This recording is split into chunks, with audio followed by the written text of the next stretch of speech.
3,000 people in it, and one with 2,600 people. By the way, we are live right now, Tone. Oh, we are live.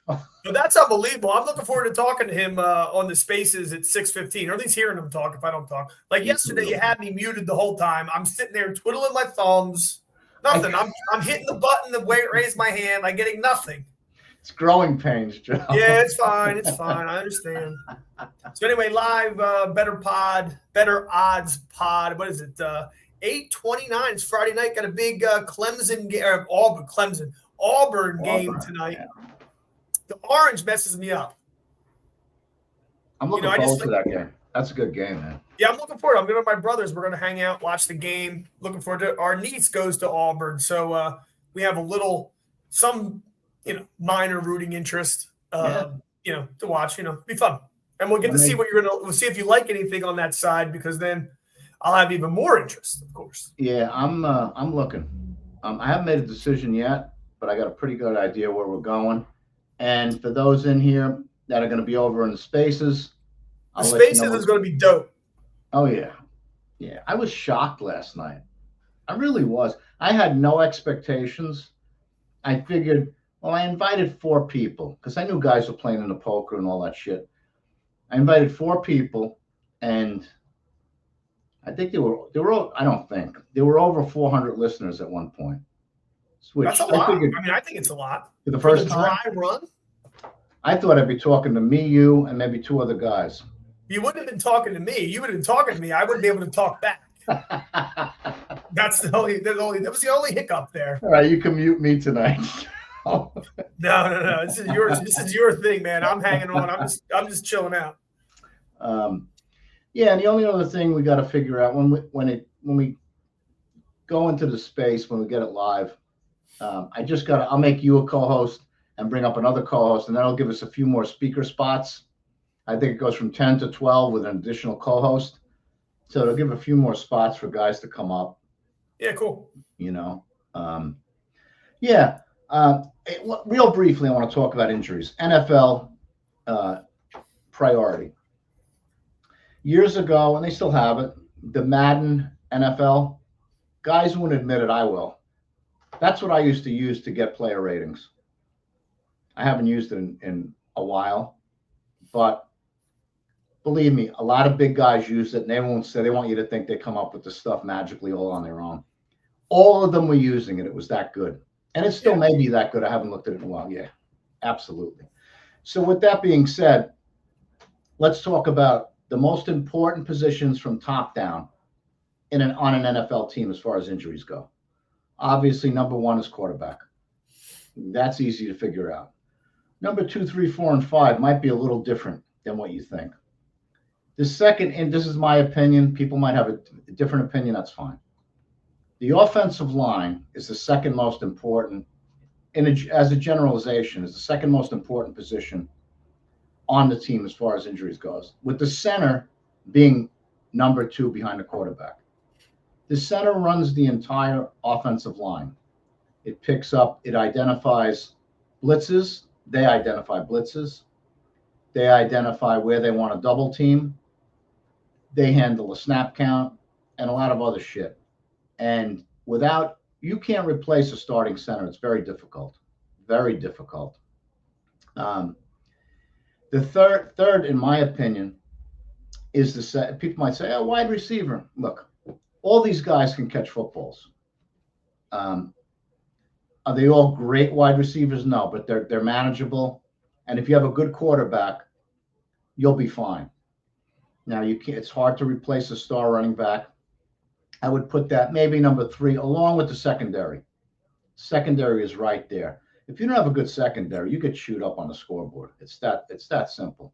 Can I ask you a question? Yeah. You remember this, and being from Philadelphia and an Eagles fan, whatever that means, there was a period of time where Andy Reid, rightfully so, coveted corners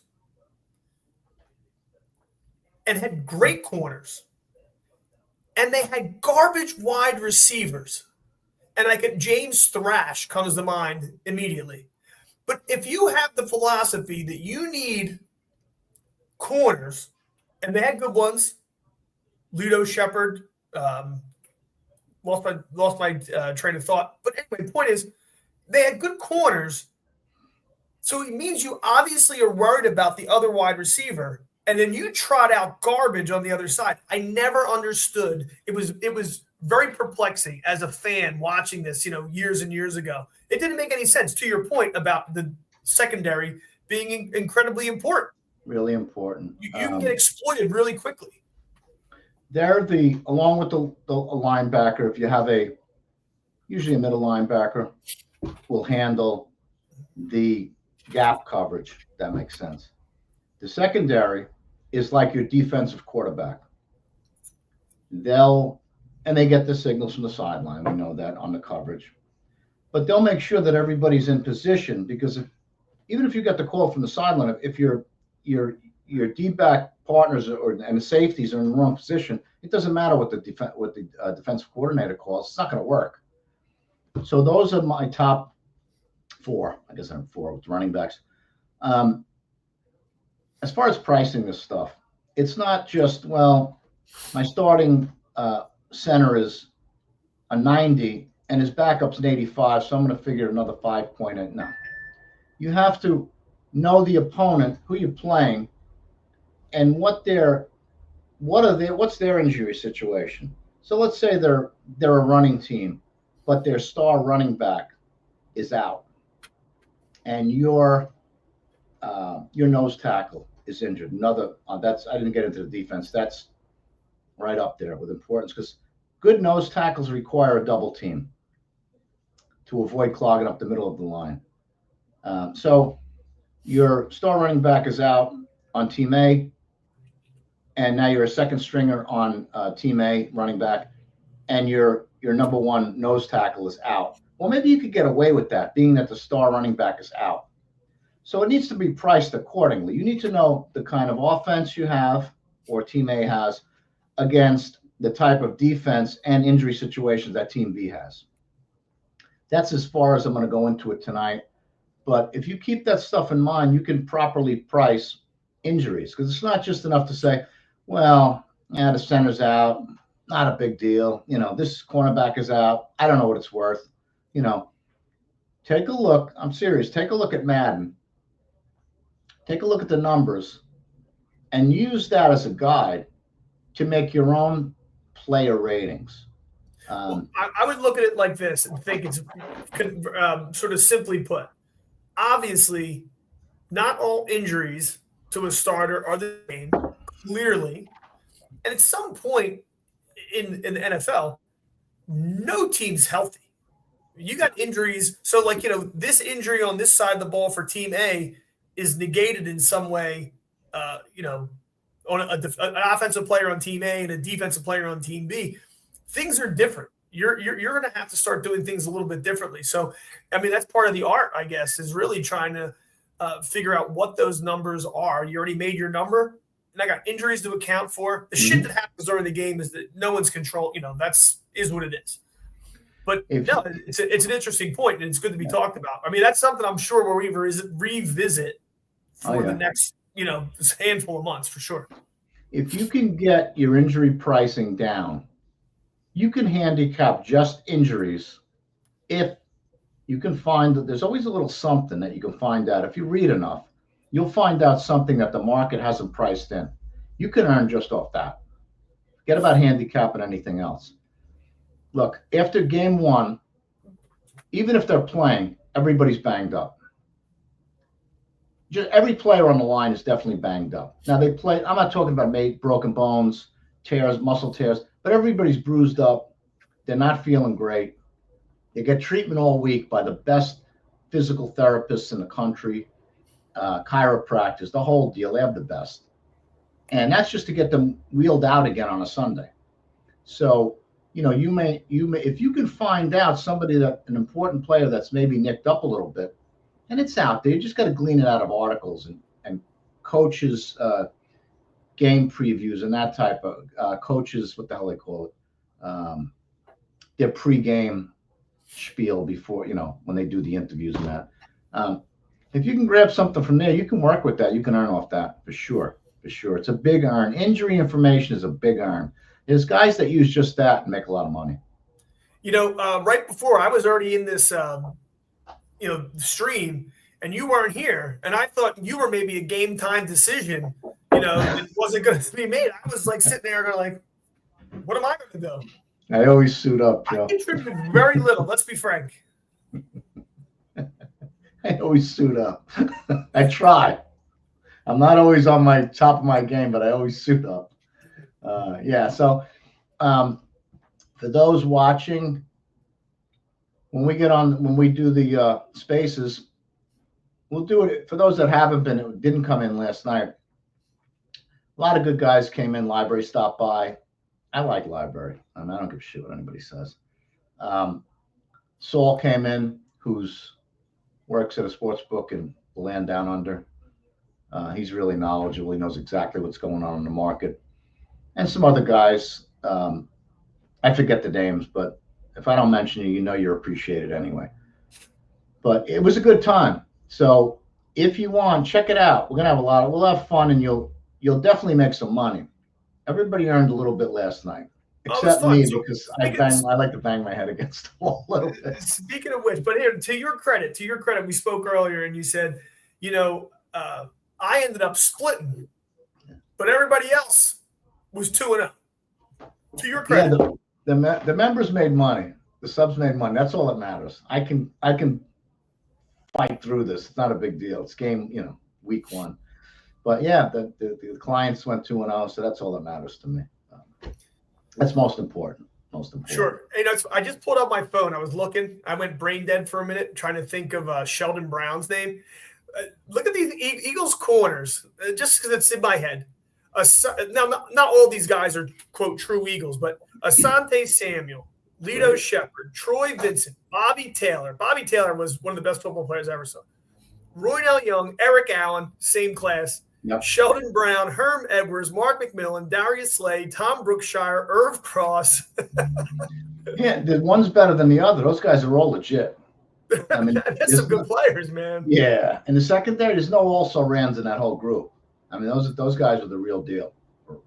Great players.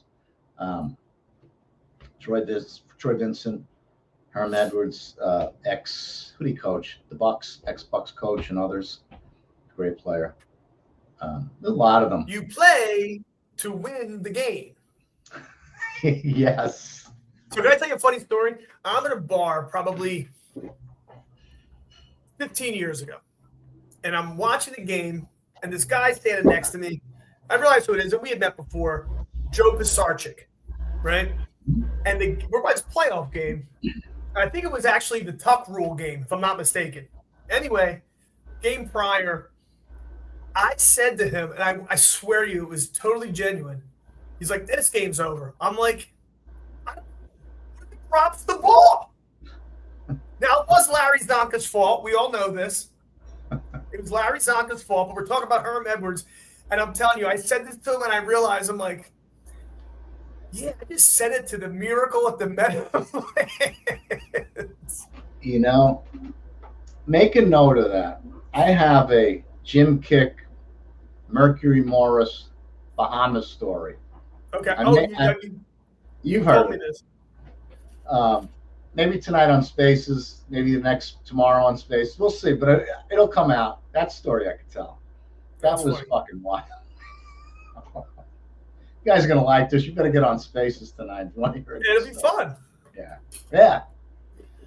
Because Library. I told the story last night about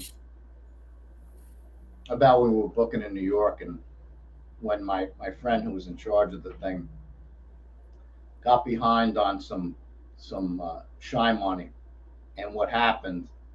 And guys like to hear shit like that's all true. I don't make anything up. I've had a very interesting life. We'll call it that. Only names to protect the innocent. Yeah, and I don't use a lot of names to protect myself because a lot of these guys are still around. So but stop by it. We'll have some fun. We're gonna pick it up right after this. We're gonna fire the Spaces up 6:15. I scheduled it. Yeah. Take a break, get something to drink, a little coffee. I got some tea, get some water, and I'll be ready to go. All right, cool. So you got to play probably on Auburn game. Yeah, I'm we're gonna not, see. We'll see. I'll figure and then something out. I haven't even looked. I've been busy all day. I mean, I was playing golf, but still busy. And I got a late start, so I haven't looked at very much of today. I'm trying to get myself back into the swing of things, so to Yeah, speak. So in first week in November, I'm primed. I'm ready. I got the yeah, market mind working a little bit again because that's it. you know my thing. I kind of took myself out of the college hoops last year. Figured I need a little break, but I think I'm kind of ready to jump back in. Be well rested by now. Yeah, It's oh, time for to put sure. some Listen, my work wife, in. she's gonna be like, "Oh, are we doing this again?" Can't blame it on me. I get blamed for everything anyway. That's fine. I could use the scapegoat. All right. So what do you want to do? You want to just kick it over? We're done. We're done live on X, and then we'll start the spaces. Yeah, well, in like 10, I put it for 6:15, so we'll give it like 10 minutes and then fire it up. Sounds good. All right. I'll see All you on right. the other So side, Friday my night, the better odds at TonyCSports. Check him out. Go on to X, and Tony is hosting Tony C by the numbers. So look up on the top of your spaces. If you're not following, follow the Better Pod and Tony C Sports on X. one thing, Joe. Um, Joe and I discussed this before. If any of you want to come on board, become a member. I realize the whole Discord thing's not for everybody. It's another step that people don't want to take. I get it. I'm working on an 800 number. It's a pain in the ass. I've been knocked down 4 times for verbiage, for this, for that. So I'm trying to get it straightened out. Once I get that, it'll be seamless. Um, Anybody who wants to come on board, shoot me a DM. You can PayPal me. I give you my PayPal. You PayPal me, and you're done. And that's as easy as I can make it. And then I'll give you the Discord shit, and we'll figure that out on the back end. Yeah. If need be, I'll just DM you the plays. Worst That's case, the best we're here to please. I try. Yeah, exactly. All right, well, cool. I'm gonna hit the end button, and then Yeah, buddy. we'll see you on the. Well, we won't see you on Spaces, but we'll hear you on Spaces in a couple minutes. Look forward to it. Cool. See you, pal. All right, bud. All right. All right.